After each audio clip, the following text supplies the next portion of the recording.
Hola a todos, ¿cómo están? Yo soy María Emily, bienvenidos a nuestro canal La Vida de Em. Hoy les hablo desde la ciudad de Lausanne. Estamos aquí porque es un día especial. ¿Y por qué es un día especial? Le vamos a hacer el pasaporte a nuestro hijo. Hoy quería compartir también cómo es el proceso de obtener la nacionalidad suiza. ¿Qué es lo que tienes que hacer? Es fácil. ¿Después de cuánto de vivir en Suiza puedes optar a tener esa nacionalidad? Todo eso y mucho más hoy. Pero antes no olvides suscribirte a nuestro canal, activar la campanita de notificaciones y seguirnos en nuestras redes sociales @lavidadem y @mariemily_. Ahora sí, vamos.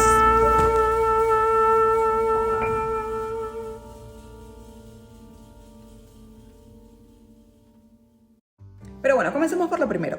¿Cómo se puede obtener la nacionalidad suiza? Hay tres maneras. La primera es por nexo parental o maternal, es decir, por derecho de sangre. Si tu papá es suizo o tu mamá es suiza, tú puedes obtener esta nacionalidad. La segunda manera es por naturalización, que ya vamos a hablar de eso. Y la tercera y última es mediante la adopción. Si a ti unos suizos te adoptan, tú puedes ser suizo. Pero vamos a hablar un poco de la segunda, que es la más complicada y la más interesante. ¿Quiénes se pueden naturalizar? En primer lugar, se pueden naturalizar aquellas personas que lleven aquí viviendo en Suiza más de 10 años y que tengan una residencia permanente. Tienen que ser personas que estén completamente integradas, que hablen la lengua. Hay, digamos que, unos requerimientos muy estrictos. Este fue el proceso por el cual tuvo que pasar Ramón, que de hecho, ¿saben qué? Yo lo voy a llamar para que les cuente. Pero antes les voy a decir qué otras maneras hay, porque hay una sobre todo que a mí me dejó loca cuando me enteré. Las otras maneras de naturalizarte son, si tienes un cónyuge suizo, por supuesto, si tienes un cónyuge suizo que reside en el extranjero, si eres un joven extranjero de tercera generación. ¿Qué quiere decir esto? Si tus abuelos son suizos, tú puedes ser suizo también. Pero aquí es donde empiezan las razones interesantes, y es que una de las maneras de naturalizarse es que tú seas un niño apátrida, es decir, que no tengas otro país. Se da el caso, por ejemplo, de nacionalidades que no pueden obtenerse, ya sea porque ese país ya no exista o porque el país está en guerra y entonces no puedes tener esa nacionalidad. Pues Suiza te acoge y te la da. Sin embargo, la última es la más interesante, y es que tú puedes naturalizarte suizo por error. Sí, yo sé que suena raro, pero déjenme explicar. Si tú has vivido en Suiza durante 5 años bajo la convicción de que tú eras suizo y las autoridades te consideraron suizo por error, tú tienes derecho a pedir la nacionalidad. Por supuesto, estos son casos muy poco probables, pero que han ocurrido. Si algún ente gubernamental se confundió y creyó que tú eras suizo y tú mismo creíste que eras suizo, pues nada, te toca ser suizo. Pero ahora que sabemos quiénes pueden ser suizos, voy a llamar a Ramón para que les cuente su experiencia. Ramón. Pues obtener la nacionalidad suiza es un proceso muy largo, muy tedioso y muy difícil. Pero hay que saber que hace poco, en el año 2018, la ley cambió. Antes de este año se debían esperar no 10, sino 12 años para poder aplicar a la nacionalidad suiza. Por esa razón existen alrededor de entre 12 y 15 pasos que hay que continuar, y yo, para obtenerla, he tenido que ir a más de 4 entrevistas en donde me hacían preguntas súper complicadas. Además, te llevan por ese camino en el que enaltecen ese sentimiento patriótico que tienes por la Confederación, entre otras cosas porque te dan el derecho al voto, y esa es una cosa que aquí en Suiza es fundamental, porque existe el voto directo. Eso se debe a que en Suiza, a diferencia de muchísimos otros países, todos los ciudadanos suizos tenemos derecho a una cosa que no existe en otros lugares, y es el derecho a la iniciativa. Si quieren que les explique eso con más detalle, pues déjenmelo abajo en los comentarios y yo con mucho gusto haré un video en donde exploraremos un poco más sobre este poder que tienen aquí los ciudadanos. Pero volviendo a las preguntas y a esas entrevistas tan difíciles que uno tiene que hacer. Además, ellos te dicen que en cada paso, en cada uno de estos 12 o 15 pasos, te pueden decir que no sin razón, simplemente porque ellos no consideran que tú eres lo suficientemente suizo como para pertenecer a su sociedad. Es una cosa loquísima. De hecho, hay comunas en Suiza en donde los ciudadanos votan para ver si ellos aceptan que tú formes parte de su país. Y fue mi caso, porque en el Parlamento cantonal se hicieron votaciones para ver si ellos aceptaran que yo perteneciese a la Confederación. Tienen que saber además que en Suiza es muy importante lo que se llama l'octroi de cité. Sería como la nacionalidad ciudadana o la nacionalidad cantonal, porque realmente el que te da tu nacionalidad no es el país, no es la Confederación, sino tu cantón de residencia. Es muy importante en Suiza que tú seas parte de tu cantón, que tu nacionalidad sea cantonal. Por eso en realidad yo, antes que suizo, soy valesano del cantón de Valais, porque yo de allí vengo. Tan fuerte es así que mis documentos dicen que mi lugar de origen es Sion, la capital del cantón de Valais. Y mi hijo, que nunca ha estado en Sion,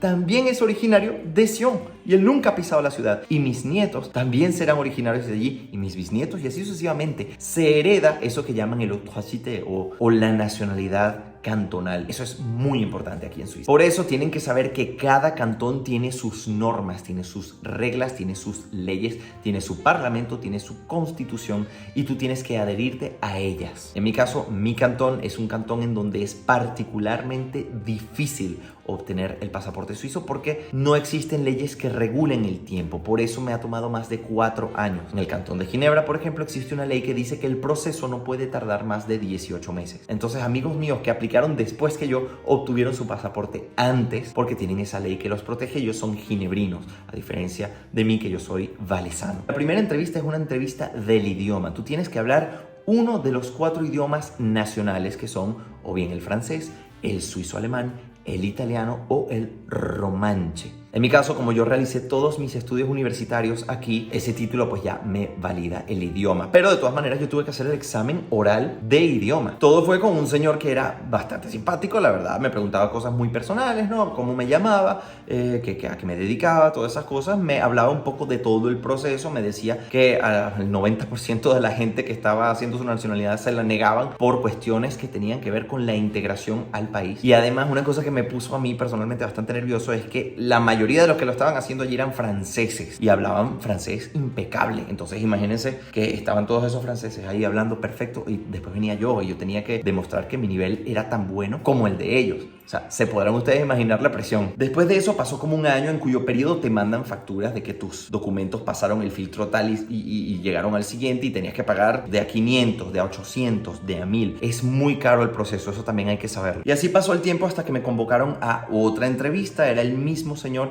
y ya esta vez quería saber cosas más puntuales. Sí, yo sabía un poco sobre las leyes, si yo conocía el sistema político, el sistema judicial, si yo era básicamente una persona correcta, si yo tenía antecedentes penales. Tuve que escribirle una carta allí en donde le decía mis motivaciones. Me preguntó por qué yo quería ser suizo y yo tenía sentimiento patriótico por Suiza y no estaba nada más allí porque quería el pasaporte. Entonces tienes que tener un sentimiento genuino de pues pertenencia, podría decirse. Y ojo, sí, es cierto que yo me siento muy suizo, pero yo también soy un gran patriota venezolano y yo tengo una grandísima afinidad con mi sentimiento nacional español de mi lado gallego. Entonces una cosa no tiene que ver con la otra. En fin, después de esa entrevista pasó el tiempo. No me hagan mucho caso con la cantidad de meses porque no recuerdo, pero creo que sí fue más de un año hasta que me llega la carta de la primera entrevista con los políticos, porque los que te hacen la tercera entrevista son los políticos del Parlamento valesano. Y créanme que ese día yo sí sentí la presión. Porque ustedes saben cuál es el problema, que en Suiza no existe el presidente, sino que existen 7 consejeros federales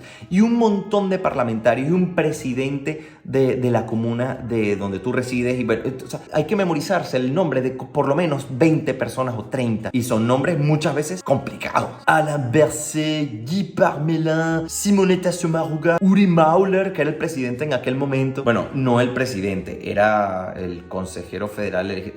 Bueno, el sistema político aquí es bastante interesante. Si quieren saber un poco más al respecto, vean el video de las votaciones que les voy a dejar por aquí. Total que yo llego, allí sale la persona que estaba antes que yo con cara de pocos amigos. Bueno, estaba así, parece que le había ido bastante mal. En eso entro yo y me encuentro a esas 4 personas. Una de ellas era este señor que me había hecho las 2 entrevistas anteriores. Pero el señor estaba en una esquina con una computadora y estaba grabando todo lo que se decía. Entonces me empiezan a preguntar cosas. Me dicen primero, ¿por qué usted quiere ser suizo? O sea, yo les digo, bueno, por el sentimiento de appartenance y toda la historia. Voy aquí y les explico, ¿no? Después me dicen, bueno, dígame algo. ¿Cómo se llama la línea imaginaria que divide a la Suiza alemana de la Suiza francesa? Esa es una pregunta súper difícil porque no está en los libros. Eso es una cosa que uno sabe por hablar con la gente. Se llama la línea del Rösti, en alemán, del Röstigraben. El Rösti es un plato típico de aquí de Suiza que son unas papas, ¿no? Entonces le llaman la línea del Rösti a esa frontera lingüística imaginaria porque no existe frontera en realidad. Una pregunta que sí fue muy difícil y la respondí a medias fue ¿dónde están los juzgados federales? ¿Saben qué es lo peor? Que no están en ciudades extremadamente grandes, no están en Ginebra o en Zúrich o en Basel, no, están en ciudades que prácticamente nadie conoce, en Lausanne, en Bellinzone, en Lucerna, imagínense ustedes. Uno sale de allí sin saber si lo hizo bien o lo hizo mal. Total que bueno, pasó el tiempo y me contacta el señor del principio, las 2 primeras entrevistas, para decirme que necesita hablar conmigo. Yo voy a hablar con él, me dice, sí, todo estuvo muy bien, y tenía en una hojita anotado todos los pequeños errores que yo había cometido para que los corrija, porque era fundamental. Eran 2 cosas nada más, y la hojita estaba pues con todas las preguntas, toda nuestra discusión estaba llevada al papel, y allí estaba en rojo marcado así: esto tiene que estudiarlo bien, esto tal. Y es que yo creo que más orgulloso que de ser suizo, estoy orgulloso de haber resistido la presión de esas entrevistas. Tienes que estudiar mucho, pero además sí que tienes que estar integrado. Muchas cosas yo las aprendí en el club de esgrima, ahí eran todos valesanos, ¿no? Entonces, claro, estaba yo muy expuesto a eso.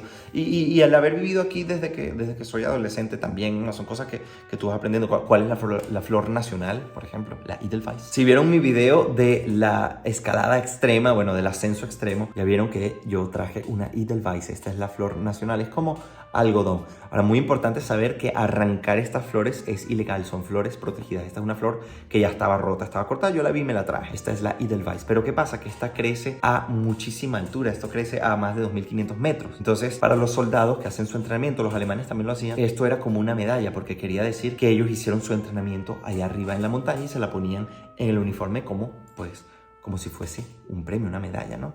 Cuando terminé, la señora me dijo, bueno, usted es violinista profesional. ¿Qué le parece si en el acto de juramento usted toca el himno suizo para todos nosotros? Porque estaría muy bien, sería una belleza. Y yo, ay, bueno, con todo el gusto del mundo, ¿por qué no? Si no han escuchado, el himno suizo se llama el Salmo suizo. Es bellísimo, muy, muy bonito. Pero lamentablemente el COVID anuló todo el proceso así. Así que bueno, me mandaron mi pasaporte ya después de eso, con mi partida de nacimiento. Algo muy curioso es que aquí no dice mucho dónde naciste. Sí lo ponen en algunos detalles, sí que está, pero normalmente en todos tus documentos no dice, sino que dice que tú eres originario de ese cantón. Es una cosa muy loca. Pero bueno, esta es más o menos la historia resumida. Si quieren que hablemos un poco más al respecto en cuanto a la nacionalidad suiza, pues no se olviden de dejarlo allí en los comentarios. Ahora bien, como ustedes ya saben, mi bebé nació hace aproximadamente 2 meses, está muy pequeñito, pero cuando su papá o su mamá es suizo, pues él automáticamente ya es suizo también. Entonces hoy nos van a acompañar a hacerle sus documentos por primera vez, que nos llegó además su partida de nacimiento hace muy poquito. Él nació en un hospital que está muy cerca de aquí, que se llama Rennes, y el centro logístico, digamos, en donde se realizan los pasaportes, los documentos de identidad, está en Lausanne. Así que nos van a acompañar para allá y van a ver lo interesante que es todo el proceso. Vamos. Y aquí tenemos a Vigo. Este es nuestro hijo, para quienes no lo conocen, está dormidito. Estoy ocupado. Y se podrán imaginar que, bueno, ahorita ya es otoño técnicamente, pero parece invierno, está haciendo muchísimo frío. Y aquí a los bebés los cargamos como una especie de cangurito. Sí, esto es un saquito que normalmente se utiliza para dormir. Entonces, como tiene todo esto así bastante calentito, pues le ponemos el saquito más una mantita. Por supuesto, él tiene su gorrito, porque son cosas que uno no piensa cuando viene de países tropicales, pero estos traslados así pequeños pueden ser bastante fríos para un bebecito tan pequeño. Sí, mira, pero este está todo tranquilo ahí durmiendo. Está tranquilito. Está tranquilo. Pero mira, la durmiendo. manito la tiene fría también. Ah.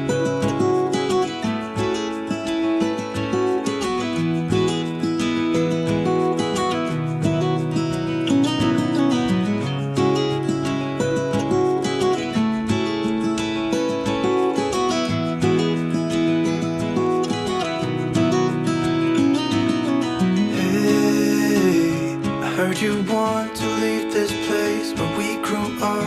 This old town, just put it all behind.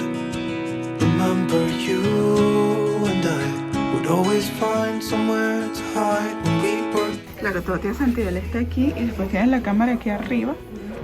Y entonces, claro, tiene sentido. Es mucho más fácil porque cargándolo es mucho más complicado. Bueno, aquí tenemos la primera foto. Está viendo para abajo.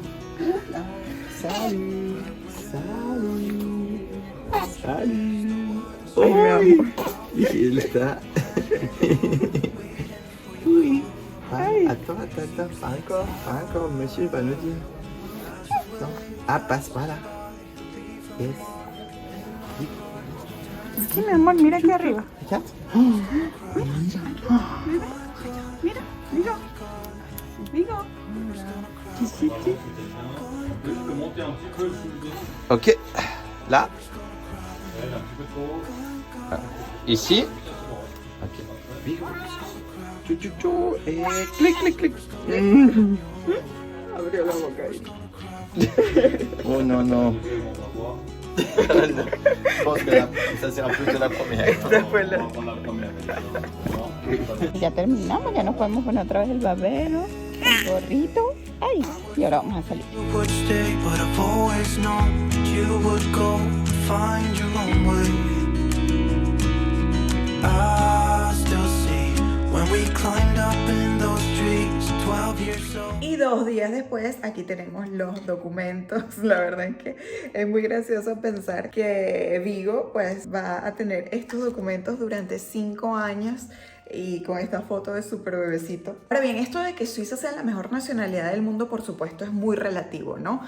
Yo lo digo en base a mi experiencia, en base al hecho de que he visitado 63 países y al conocer e indagar, preguntarle a los locales cómo es el sistema de esos países, me doy cuenta de que en Suiza realmente estamos muy bien. Sin embargo, recuerden que es una opinión personal y probablemente tú sepas de un país que pues consideres que tiene una nacionalidad aún mejor que esta. Pero les voy a explicar por qué yo creo que es la mejor. En primer lugar, yo considero extremadamente positivo que cuando tú te conviertes en suizo lo eres al 100%. No hay suizos de segunda. ¿A qué me refiero con esto? En algunos países, si tú eres naturalizado, hay ciertos derechos a los que no puedes acceder. Por ejemplo, no puedes ser presidente, no puedes acceder a cargos públicos, y este no es el caso en Suiza. Por ejemplo, Ramón podría perfectamente ser presidente.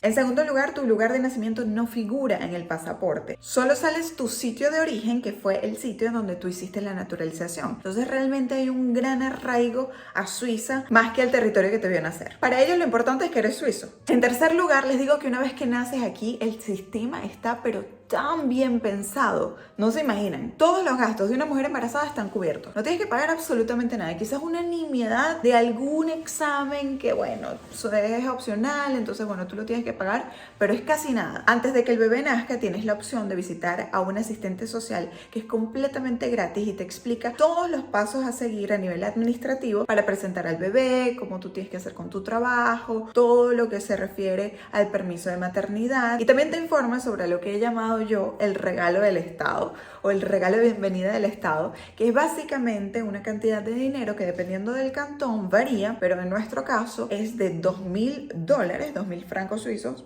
El dólar y el franco están más o menos iguales en este momento, y por el nacimiento el bebé recibe esa cantidad. Pero eso no es todo. El bebé también va a recibir un salario de más o menos $300 mensuales hasta que él cumpla 18 años. Entonces imagínense, está siendo ciudadano de un país que se encarga de darte un buen colchón financiero desde que eres bebé, desde tu día 0 hasta tus 18 años. Volviendo a la época prenatal, tú tienes derecho a hacer cursos de preparación que son completamente gratuitos, preparación al parto con una matrona, y luego tienes una matrona que te hace un seguimiento en tu casa. Ella puede venir hasta 16 veces a controlar que el bebé esté bien, sobre todo entre las citas con el pediatra, y después de que se terminan esas sesiones con la matrona, tú tienes acceso a una enfermera, la cual viene a domicilio desde que el bebé deja de ver a la matrona hasta que tenga 4 años. Si tú tienes cualquier duda, si tú quieres que lo pesen, si tú necesitas consejos en cuanto a la alimentación de tu bebé, etcétera, tú llamas a la enfermera y ella viene a tu casa completamente gratis. Y es que los suizos piensan tanto en sus ciudadanos que mañana justamente yo voy a ir a buscar uno de los regalos más útiles que le hace el Estado a las madres y a los padres también, y son bolsas de basura. Y si ustedes dirán, bueno, pero eso es un regalo un poco raro, y es que aquí las bolsas de basura son taxadas, son básicamente bastante caras. Tú pagas, por ejemplo, para que tengan una idea, las bolsas que son grandes de 35 litros, 10 bolsas cuestan $20. Imagínense, es bastante dinero cuando lo piensas así. Y el Estado, cuando tienes un bebé, decide regalarte 100 bolsas de estas. ¿Por qué? Porque obviamente saben que tu producción de basura va a aumentar porque utilizas pues los pañales. Es que hasta en eso piensan. Una vez que eres un adulto productivo laboralmente, tú estás protegido por un excelente sistema en donde si tú pierdes tu trabajo por cual sea la razón, tienes derecho a algo que se llama el seguro de desempleo, o aquí en la parte francesa le decimos el chômage, en donde tú recibes el 80% de tu salario durante 2 años. Durante estos 2 años, por supuesto, tú tienes que buscar otro trabajo, pero incluso si no lo encuentras, en ese momento, cuando se acaban los 2 años, tú tienes la opción de aplicar aplicar por ayudas sociales. Por supuesto, este sistema está muy bien hecho, entonces ellos se aseguran de que tú encuentres trabajo y la mayoría de las personas lo hacen y el porcentaje de desempleo es bastante pequeño, pero tú sabes que estás protegido, ya sea que tú mismo renuncies o que te despidan. En general, aquí la calidad de vida es muy alta, las calles están limpias, no hay burocracia. Tú realmente cuando vives en Suiza te das cuenta de que es un país en donde es muy fácil vivir, todo funciona, la corrupción es prácticamente imperceptible y pues por supuesto los salarios son bastante altos. En lo personal, yo pronto comenzaré mis papeleos para convertirme también en Suiza. Ya Ramón y Vigo lo son, entonces yo creo que en algún punto va a tener sentido que yo también lo sea, porque va a llegar el momento en donde yo vaya a haber pasado más tiempo en Suiza que en Venezuela. Aún no es el caso, pero cuando lo sea sí es cierto que tendría más sentido que ya, pues si yo me siento de aquí, pues aplique a tener la nacionalidad también. Porque realmente para mí los lugares son como las madres y los padres. No solo es el que te trae al mundo, sino quien te cría. Y en este caso sí, en este caso yo nací en Venezuela, pero Suiza es mi hogar actual, es quien me está criando en todos estos años. Entonces es un poco eso. Yo creo que es bastante interesante también ver cómo en un futuro las generaciones, cuando mi hijo tenga hijos y se vayan pasando de generación en generación, pues ya recuerden, ay sí, los abuelos venezolanos, recuerdan, y uno se va convirtiendo en historia y las nuevas generaciones son de otro lugar completamente distinto. Yo nunca me imaginé que iba a tener un hijo suizo. Así que déjenme abajo de dónde son ustedes, de dónde son sus hijos, qué nacionalidades tienen. Siempre es muy interesante saber todas estas curiosidades y todas estas cosas. Espero que el video les haya gustado, que les haya servido. Si ustedes planean en algún futuro pues venir a Suiza, ya tienen conocimiento de cómo es pues obtener esta nacionalidad, de qué es lo que se requiere, y si no, pues también es interesante ver cómo funcionan todos los países. Yo siempre pregunto porque, una vez más, es muy enriquecedor ver cómo las leyes varían de país a país, cómo las cosas pueden ser relativamente fáciles en algunos, más complicadas en otros. En fin, espero que les haya gustado, les mando un beso enorme. No olviden suscribirse a nuestro canal, seguirnos en nuestras redes sociales, @lavidadm y @mariaemily_. Nos vemos muy pronto. Chao.